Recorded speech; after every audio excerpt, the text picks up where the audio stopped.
1962. 6 weeks before her death, a photographer arrived at Marilyn Monroe's home in Brentwood to do a feature for Life magazine. He was shooting her bedroom when he noticed something strange. On her nightstand, next to the sleeping pills and the phone, was a worn library card, and scattered across her bed were books. Heavy books. Dostoevsky's The Brothers Karamazov, James Joyce's Ulysses, Freud's The Interpretation of Dreams.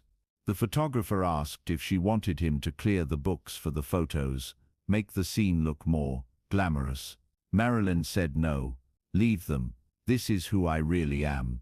But when the photos were published, Life magazine cropped out most of the books, changed the caption to focus on Marilyn's beauty instead of what she was reading, because America didn't want to know about Marilyn Monroe the intellectual.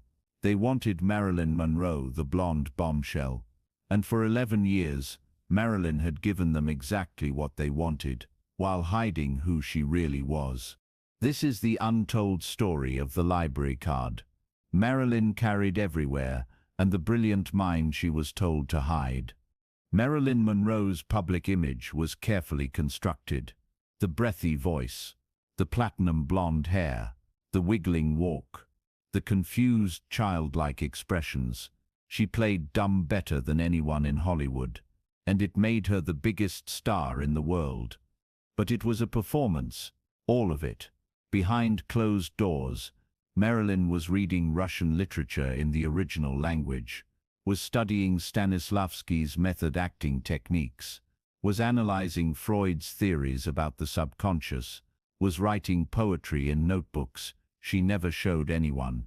The real Marilyn Monroe was an intellectual, and Hollywood told her that was the one thing she could never ever let the public see. It started early in her career, 1950.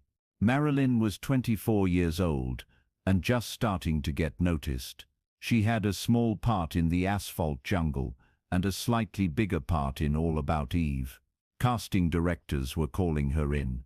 Producers were interested. But they all said the same thing. You're beautiful. You're sexy. But don't try to be smart. Men don't like smart women. America doesn't like smart blondes. One producer told her directly, your job is to make men want you and make women want to be you. Nobody wants to feel stupid watching you on screen. So play dumb, play innocent, play like you don't quite understand what's happening. That's your brand. Marilyn listened, because she wanted to be a star, because she'd grown up poor and unwanted, and she saw acting as her way out, because she understood that Hollywood was a business and she was a product. So she created a character, Marilyn Monroe, the dumb blonde, the sex symbol who was beautiful but not threatening, who was sexy but innocent, who made men feel smart and powerful just by seeming a little confused. And she played that character perfectly, in her movies, in interviews, in photographs, in public appearances, everywhere. But at home, Marilyn was someone completely different. She kept a library card in her purse at all times. From the Beverly Hills Public Library, it was worn and bent from being carried everywhere, and she used it constantly, checking out books, returning them, getting more books. Heavy books, serious books, the kind of books that English professors read, the kind of books that intellectuals discussed at universities. Dostoevsky, Tolstoy, Chekhov. She was fascinated by Russian literature, learned some Russian so she could read the original texts and understand the nuances that got lost in translation. James Joyce, Virginia Woolf, Marcel Proust, the modernists who experimented with language and stream of consciousness. Freud, Jung, psychological theory that helped her understand her own mind, her own traumas, her own fears. Poetry, especially Whitman and Keats and Rilke. She would memorize poems, recite them to herself, sometimes write her own. Philosophy. She had a copy of Fear and Trembling by Kierkegaard that she'd read so many times the pages were falling out. She underlined passages, wrote notes in the margins, engaged with the text like a serious student. This wasn't casual reading. This wasn't flipping through magazines. This was deep, intense, intellectual engagement with complex ideas and difficult texts. But Marilyn kept it secret, had to keep it secret, because her career depended on people thinking she was beautiful and empty-headed. When photographers came to her home for photo shoots, Marilyn would hide the books, would put out fashion magazines instead, would make sure the only reading material visible was light and frivolous. When reporters interviewed her, she'd play dumb, would giggle at questions, would act like she didn't quite understand complex topics, would make sure every answer reinforced the blonde bombshell image. In public, Marilyn Monroe was a character. In private, Norma Jane was reading Dostoevsky. The split between public and private became exhausting. Marilyn once told a friend, "Sometimes I feel like I'm two people, the Marilyn that everyone sees, and the real me that nobody wants to know." But there was one place where Marilyn could be her real self, where she could show her intelligence without fear, where she could engage with ideas and art at the highest level. The Actors Studio in New York. In 1955, Marilyn moved to New York and began studying with Lee Strasberg at the Actors Studio. It was a prestigious acting school, method acting, deep character work, intellectual approach to performance. And in Lee's classes, Marilyn didn't have to hide. She could be smart, could be serious, could engage with complex texts and challenging material. Lee Strasberg later said, "Marilyn was one of the most intelligent students I ever taught. She understood the method on a deep, almost philosophical level. She could discuss Stanislavski's theories with the same sophistication as any university professor." Other actors in the class were shocked. They knew Marilyn from her movies. They expected the dumb blonde. Instead, they got someone who could analyze Chekhov in Russian, who could discuss the psychological motivations of complex characters, who had clearly read and thought deeply about acting theory. Marlon Brando, who attended some of the same sessions, later said, "I thought Marilyn was just another Hollywood sex symbol. Then I heard her discuss the Brothers Karamazov, and I realized I'd been completely wrong. She was brilliant, absolutely brilliant." But even at the Actors Studio, Marilyn struggled with imposter syndrome, with the fear that people would discover she was pretending to be smart, that she didn't belong there. One day in class, Lee asked Marilyn to perform a scene from a Chekhov play. She chose The Cherry Orchard, and she performed it in Russian, not because she had to, but because she wanted to prove to herself and everyone else that she could. The class was silent when she finished. Then Lee stood up and started clapping. That, he said, was extraordinary.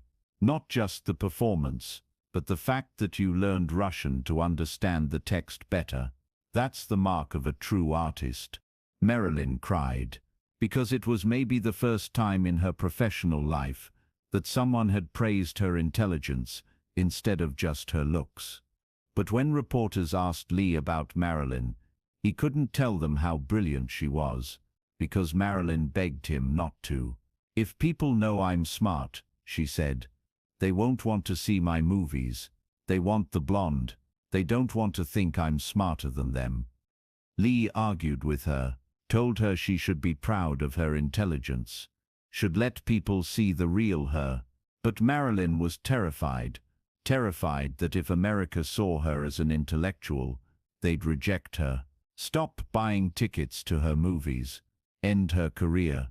So she continued the performance, dumb blonde in public, brilliant intellectual in private.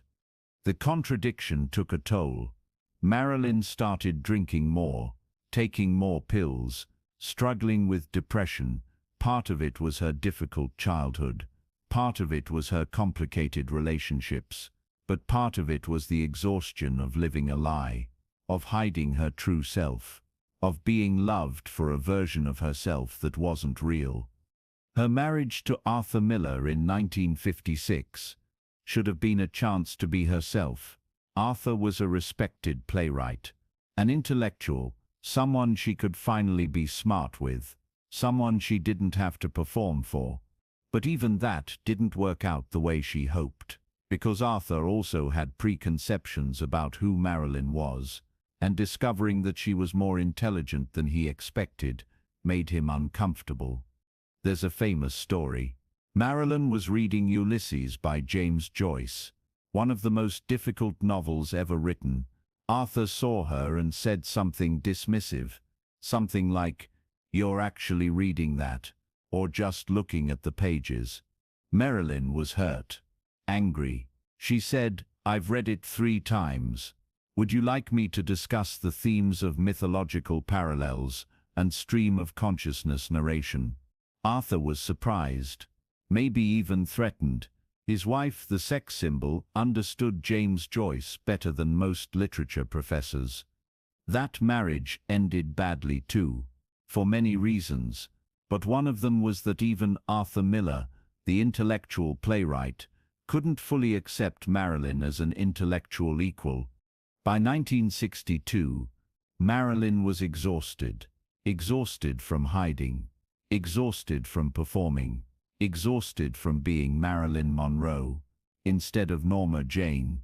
That's why when the Life magazine photographer came to her house 6 weeks before she died, she left the books out, didn't hide them, didn't pretend to be reading something lighter.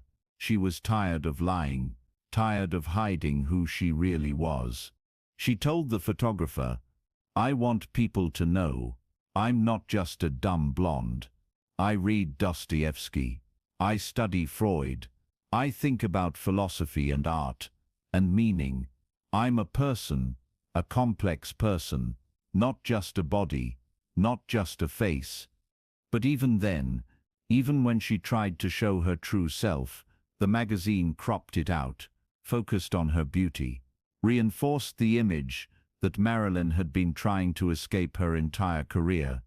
After Marilyn died, people went through her belongings, her estate, her personal items, and they found hundreds of books, serious books, books with notes in the margins, underlined passages, evidence of deep, careful reading.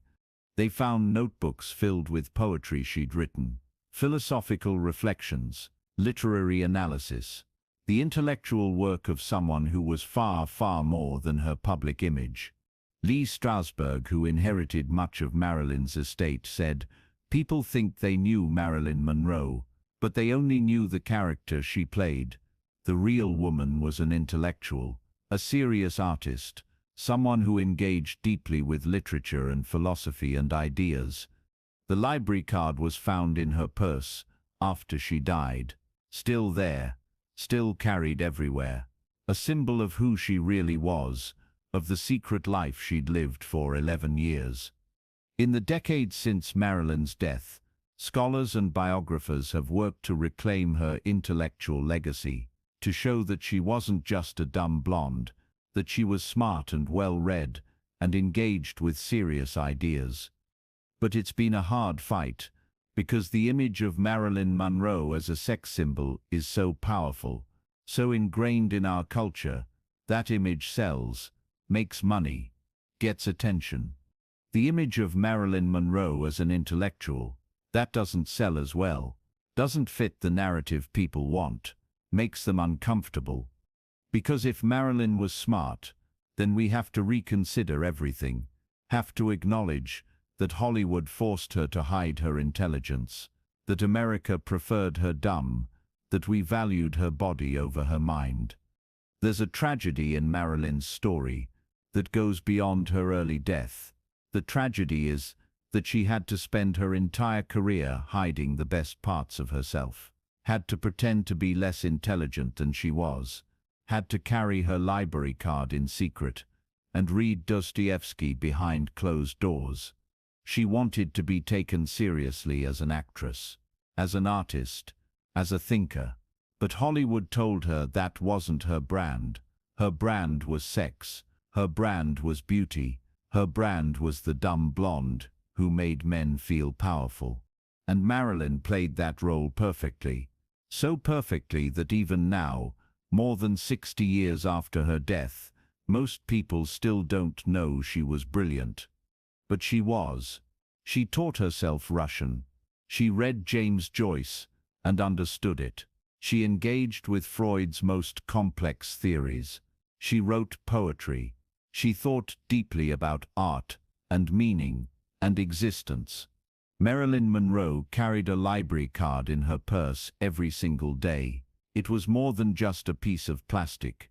It was a connection to who she really was, a reminder that beneath the performance, beneath the image, beneath the Marilyn Monroe character, there was Norma Jane, smart, curious, intellectual, real. That library card is in a museum now, part of an exhibit about Marilyn's life. And when people see it, they're surprised, because it doesn't fit the narrative they know, doesn't fit the dumb blonde story. But maybe that's the point. Maybe the library card is there to remind us that we didn't really know Marilyn Monroe at all. We knew the character she played, but the woman, the real woman who read Russian literature and discussed philosophy and wrote poetry, that woman was hidden from us. By Hollywood, by the studio system, by a culture that preferred beautiful women to be empty-headed, by Marilyn herself, who learned early that intelligence was something to hide if you wanted to be loved. There's a quote that's often attributed to Marilyn, though the exact source is uncertain. "I don't mind being a dumb blonde, but I'd prefer to be a smart one." Whether she actually said it or not, it captures her dilemma perfectly. She understood that playing dumb was her job, her brand, her path to success. But she hated it, wished she could show people who she really was. In one of her last interviews, Marilyn said, "I'm trying to find myself, the real me, not Marilyn Monroe, but Norma Jane, the person who reads and thinks and feels deeply. I'm tired of being a product. I want to be a person." 6 weeks later, she was dead, and the world mourned Marilyn Monroe, the sex symbol, the blonde bombshell, the beautiful, tragic figure. Very few people mourned Norma Jane, the intellectual, because very few people knew she existed. But she did exist. She was real, and she carried a library card in her purse to prove it, to remind herself that beneath the performance, there was someone smarter, deeper, more complex than anyone knew. If this story changes how you see Marilyn Monroe, if it makes you want to know more about the woman behind the image, then subscribe for more untold stories about Hollywood's hidden truths. Hit that like button if you believe intelligence should never be something to hide. And tell us in the comments, did you know Marilyn was an intellectual? How does this change your perception of her? Sometimes the saddest stories are about people who had to hide their best qualities, who had to pretend to be less than they were, who carried their true selves in secret, like a library card in a purse, hoping someone would eventually notice. Marilyn Monroe was brilliant. She just wasn't allowed to show it, and that might be the greatest tragedy of all.